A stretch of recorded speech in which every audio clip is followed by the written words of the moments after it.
13 Quebec points coming into tonight's game. Anton is pulled down, and we're going to get a Flyer penalty against Reed Bailey. As it looks like the Nordiques are going to finish with the Flyers. They lead 2-0, and now we got a battle. Well, here we go. Again, it's Propp and Peter Stastny going down to the ice. Now it's Kenny Linseman and Peter Stastny. Stastny still has his gloves on. There's also a third Nordique in there, Goulet. They got the two Nordiques and Kenny Linseman down on the ice, the two linesmen there. The Flyers are short-handed, so the Nordiques have that extra man, Gene. They're taking full advantage of it. Both linesmen are in there, but Linseman was underneath two Nordiques. And the other 6 players are all paired off and standing nearby. Right now, I think we're going to see, Gina, some real aggressive play with the Flyers. They really don't have that much to lose. They're down by 2 with 2 minutes and 14 seconds remaining. So they will be taking it to the Nordiques physically for the rest of this game. It's been a very, very, I think, impressive third game in the playoffs between the Flyers and the Nordiques. Both teams have played exceptionally well. I think the highlight of the game has been the outstanding goaltending on both ends. Give you an idea of how they've dominated the offense. The Nordiques total in the 3 games to this point have scored 11 goals and have had 20 assists, Eddie, for 31 points. Of that total of 31 points, the Stastnys and Goulet have 7 goals, 11 assists for 18 points. They have roughly 2/3 of the points that the Nordiques have scored. Well, Gene, I think in a case like this, these stats certainly speak for themselves because they've been a very offensive force when they've been on the ice, as referee Wally Harris is over talking to the Quebec coach.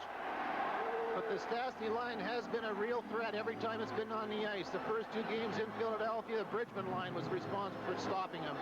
Here again tonight, it's the Kenny Linseman line, and they did very well almost the first 2.5 periods, and then they were able to pick up that first goal and an excellent play by Peter Stastny back to Goulet, who put it in the net, and again, Peter Stastny just finished off a beautiful 3-way passing play into almost a vacant net, other than the sprawling body of Paul Holmgren sprawling across. Flyers bench are all standing up, looking down into the corner. I think, Gene, it wouldn't take much here in this building, the fans, as emotional as they are, to maybe possibly either do something or throw something at one of the players, and that may have happened because we've got a very emotional and excited crowd. Flyers have lost Linseman up the tunnelway to their dressing room, and Holmgren has followed suit. So just what the calls will be by Wally Harris will come up in a moment.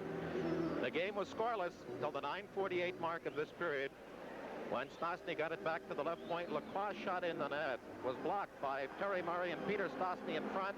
They knocked down Ricky St. Croix, and Peter Stastny had the quick wit to kick the puck to the open side of the net, and Goulet jammed it home.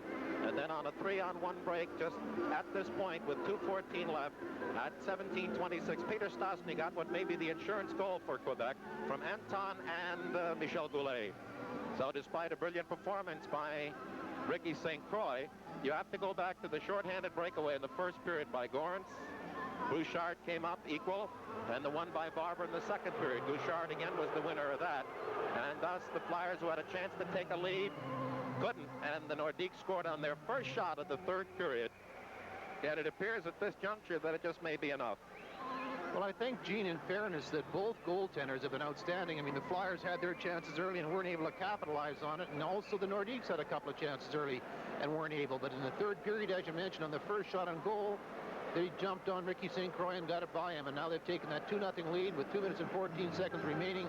Kind of sets the last part of this third period, where I think the Flyers will really maybe come out after the Nordiques physically, because they really don't have that much to lose unless they can get a quick goal.